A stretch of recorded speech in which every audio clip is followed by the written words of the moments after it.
नमस्कार मित्रों, ये मेरा तीसरा वीडियो है और अब मैं आप लोगों के साथ जो चर्चा करना चाहूँगा वो हमारी जो न्याय व्यवस्था है उसके बारे में। और मेरे विचार में हमारी जो न्याय व्यवस्था है उसके तीन अभिन्न अंग हैं। पहला है हमारा आईपीसी यानी इंडियन पिनल कोड, दूसरा है न्यायालय और तीसरा है पुलिस। तो सबसे पहले इस वीडियो में मैं आप लोगों के साथ चर्चा करना चाहूँगा जो हमारा आईपीसी है और उसमें क्या बदलाव होने चाहिए और सरकार से क्या हमारी क्या अपेक्षा होनी चाहिए। तो सबसे पहले मैं आपको बता दूं कि हमारा जो आईपीसी है वो लगभग 160 साल पुराना है। 6 अक्टूबर 1860 में अंग्रेज़ों द्वारा इसे लागू किया गया था और हमारी जो 1947 के बाद हमारे जो संविधान निर्माता थे, मुझे ऐसा लगता है कि उन्होंने इसका जस का तस लागू किया, शायद थोड़े बहुत बदलाव किए होंगे, लेकिन हमें यह समझना होगा कि ये जो आईपीसी बनाया गया था अंग्रेज़ों द्वारा, ये उनकी आवश्यकताओं के हिसाब से बनाया गया था। तो और जो हमारे जो संविधान निर्माता थे उनसे एक बहुत बड़ी गलती ये हो गई।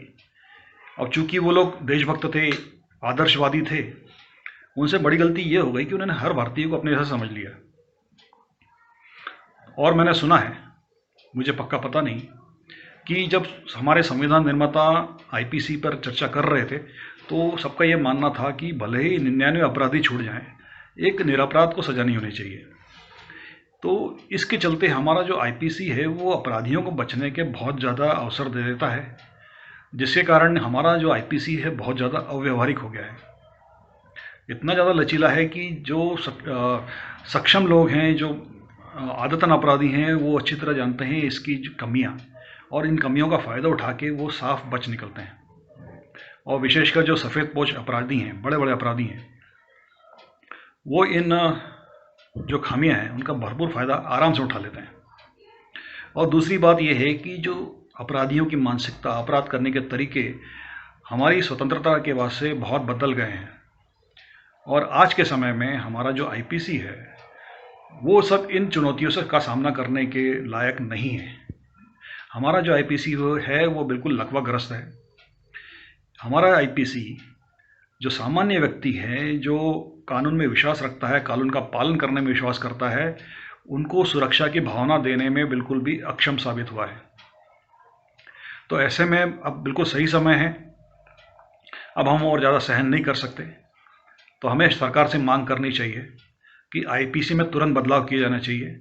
मैं अपनी तरफ से कुछ सुझाव आपके लोग के सामने रखना चाहता हूँ। अगर ये सुझाव आप लोगों को पसंद आए तो कृपया करके इस चैनल को सब्सक्राइब करने का कष्ट करें और जितना हो सके उतना इस वीडियो को शेयर करें, ताकि जितना ये वीडियो शेयर होगा, जितना ज़्यादा वायरल होगा, उतना सरकार पे दबाव पड़ेगा और वो इस दिशा में सकारात्मक रूप से सोचेगी, ऐसा मेरा मानना है। तो मेरा पहला सुझाव ये है कि जो हमारी आईपीसी है उसमें सज़ा तो दी जाती है, लेकिन मेरा ये मानना है कि सज़ा का स्तर सामाजिक, आर्थिक और शैक्षणिक योग्यता के आधार पर होना चाहिए। उदाहरण के लिए मान लीजिए किसी अनपढ़ गरीब आदमी ने चोरी की है और उस चोरी की सज़ा 3 महीने है, तो उसे 3 महीने की ही सज़ा होनी चाहिए। लेकिन इसी तरह की चोरी कोई अमीर पढ़ा लिखा आदमी करता है, मान लीजिए मॉल में जाके चोरी करता है, तो उस व्यक्ति को कम से कम 1 साल की सज़ा होनी चाहिए या 6 महीने की सज़ा होनी चाहिए, क्योंकि वो पढ़ा लिखा था, पैसे वाला था और वो अपनी जिम्मेदारी समझता है, उसके सामने कोई मजबूरी नहीं थी चोरी करने की। तो हमें इस तरह की जो अंतर रखना होगा जब हम सज़ा सुनाते हैं। तो इसमें जो सफ़ेद पोश लोग हैं, पढ़े लिखे लोग हैं, उन पर थोड़ा अंकुश लगेगा जब वो चोरी करेंगे, भ्रष्टाचार करेंगे। और जहाँ तक भ्रष्टाचार की बात है, तो आए दिन हम अखबारों में पढ़ते रहते हैं कि फलां कर्मचारी पकड़ा गया, फलां अधिकारी पकड़ा गया, जिसके पास से करोड़ों रुपए संपत्ति बरामद हुई। फिर ये भी पढ़ने में आता है कि उनसे जो पैसे हैं, जमानत, जो भी पैसे हैं, जेवरात है, जब्त कर लिए गए, लेकिन हम सब भूल जाते हैं, उनका कुछ होता नहीं, वापस वो अपनी पोस्ट पे आ जाते हैं। तो मेरा ये मानना है कि जब वो रंगे हाथ पकड़े गए हैं तो उनको जेल में न डाला जाए, क्योंकि जेल में वैसी भी जगह नहीं है। तो उनको उनके जो अपराध का स्तर है, उनके पास जो पकड़े गए पैसे हैं, उसके आधार पर उनकी सज़ा होनी चाहिए। यदि मान लीजिए किसी सरकारी अधिकारी के पास 50 लाख पकड़े गए हैं तो उसको कम से कम 5 साल तक सामाजिक कार्य की सज़ा होनी चाहिए। यहाँ सामाजिक कार्य से मेरा तात्पर्य यह है कि उनसे वृक्षारोपण करवाया जाए, उनके मोहल्ले की सड़कें साफ करवाई जाए रोज़ सुबह शाम, उनसे मोहल्ले का जो कचरा उठवाया जाए, वहाँ की नाली साफ करवाई जाए। यदि उस वार्ड में या आसपास के वार्ड में कोई सरकारी अस्पताल है तो वहाँ उनको उनकी ड्यूटी लगाई जाए कि वो 8 घंटे अस्पताल जाए, वहाँ साफ सफाई करके।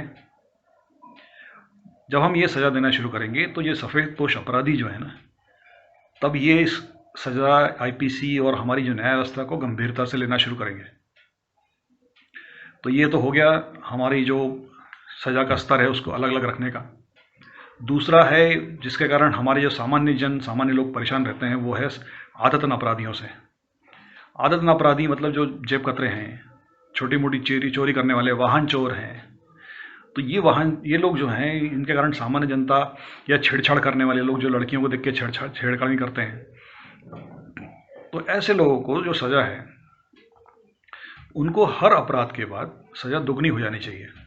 मान लीजिए कि किसी जेब कतरे को पकड़ा गया पहली बार, तो उसको जो सज़ा में जो है 3 महीने 6 महीने जो भी है वो सज़ा मिलनी चाहिए।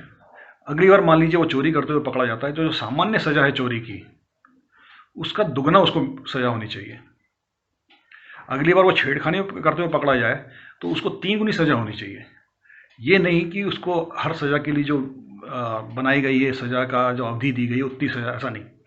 जब हम सज़ा का स्तर बढ़ाते जाएंगे तभी ये जो आदतन अपराधी हैं इनके अपराध करने की आदत छूटेगी। जब उनको पता है कि जब अगर मैं अब की बार अंदर गया तो लंबे समय के लिए अंदर जाऊंगा। और तीसरा जो है बड़ा एक हमारा जो अजीब जमानत के नियम कानून है, हमें मुझे आज तक समझ में नहीं आया ये होता क्या है, ये कैसे काम करता है। कभी भी किसी को भी जमानत मिल जाती है। कई बार तो गंभीर अपराधी जो है उनको भी, जिन्होंने गंभीर अपराध किया उनको भी जमानत मिल जाती है। और बेचारा जो गरीब, बेचारा तो नहीं कहना चाहिए लेकिन हाँ जो गरीब अपराधी है वो जमानत न दे पाने के कारण या जुर्माना न दे पाने के कारण भले ही वो सज़ा पूरी कर लेता है, उसके बाद भी उसको जेल में पड़े रहना पड़ता है, सिर्फ इसलिए कि वो जमानत या जुर्माना नहीं दे पाता है। तो मेरा ये कहना है कि उनको, गरीब आदमी है तो उसको 3 महीने की जगह 4 महीने की सज़ा दो, लेकिन जुर्माना या जमानत मत मांगो उससे। हाँ, लेकिन जो पैसे वाला व्यक्ति है, मध्यम वर्गीय है या उच्च मध्यम वर्गीय है या अति उच्च मतलब आय वर्ग से संबंध रखता है, तो उसकी जो संपत्ति है उसका 25% के बराबर जमानत होनी चाहिए या जुर्माना होना चाहिए। जब इतना भारी जुर्माना होगा तभी इस तरह के लोग अपराध करने से बाज आएंगे।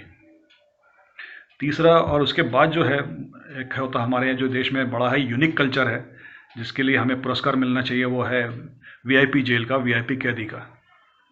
ये कॉन्सेप्ट आया कहाँ से आज तक मुझे पता नहीं। क्या ये संविधान में कहीं लिखा है क्या कि किसी रेस्ट हाउस को जेल का नाम दे दिया जाए और किसी बड़े नेता को वहाँ रख दिया जाए, उसको मान लिया जाए कि वो जेल की सज़ा काट रहा है, जबकि हम सब जानते हैं कि वो जो कैदी है वो रेस्ट हाउस में आराम से बैठ के पूरे सुख सुविधाओं के साथ अपना शासन वहाँ से चलाता है, जिससे चाहे उससे मिलता है, जो चाहे वो खाता है पीता है। और बड़े आश्चर्य की बात है कि हमारा जो सर्वोच्च न्यायालय है वो भी इतने सालों से ये बिल्कुल शांत तरीके से देख रहा है, उसे तो कोई फ़र्क ही नहीं पड़ रहा। क्या उसे नहीं पता कि ये असंवैधानिक है? अरे भाई, चोरी तो चोरी होती है, भले 1 रुपये की हो चाहे 1 करोड़ रुपए की हो। तो अगर वो भले ही आदमी भूतपूर्व मुख्यमंत्री रहा हो या मुख्यमंत्री रहा हो या प्रधानमंत्री रहा हो, तो उसे सज़ा तो सामान्य कैदी की तरह ही मिलना चाहिए, भले ही उसने कितना अच्छा काम किया हो, उससे हमें कोई मतलब नहीं है। हमें इस मामले में अमेरिका या यूरोप के देशों से सीखना होगा। वहाँ कोई भी कितना ही बड़ा व्यक्ति क्यों ना हो, अगर उसके साथ जुर्माना लगना है तो जुर्माना लगना है, उसको जेल भेजना है तो जेल भेजना है, उसके लिए कोई वीआईपी जेल नहीं होती। तो ये मेरे कुछ प्रमुख आप लोगों के सामने जो मैंने बदलाव चाहता हूँ वो आप लोगों के सामने रखे हैं। और जो कई कैदी ऐसे होते हैं जो ये सोचते हैं कि जिन्होंने बड़ा गंभीर अपराध किया रहता है और कई कई सालों तक जेल में बंद रहते हैं, तो ऐसे अपराधियों के लिए भी सज़ा अलग होनी चाहिए, उनको से हाड़ तोड़ मेहनत कराई जानी चाहिए 10 से 12 घंटे रोज। जब इस तरह के अपराध के लिए इस तरह की सज़ा दी जाएगी तब ये जो अपराधी हैं 10 बार सोचेंगे अपराध करने से पहले, क्योंकि उनके मारपीट करने से कोई मतलब नहीं है। मारपीट बहुत ही मट्ठर किस्म के हो जाते हैं, मोटी चमड़ी के हो जाते हैं, कितना ही मारपीट लीजिए कुछ नहीं होने वाला। लेकिन उनसे अगर रोज़ मेहनत करवाई जाए तब उनसे अकल आएगी। तो मेरा आप लोगों ने अनुरोध है कि अगर आपको मेरे विचार पसंद आए हैं तो कृपया करके इस वीडियो को जितना हो सके वायरल करने में मेरी मदद कीजिए, ताकि जल्दी से जल्दी सरकार तक ये संदेश पहुँचे और जल्दी से जल्दी इन जो हमारे जो आईपीसी है उसमें बदलाव किए जाएं, ताकि हम और आप और हमारे परिवार के लोग सुरक्षित एक जीवन जी सकें जिसके हम हकदार हैं। धन्यवाद। जय हिंद।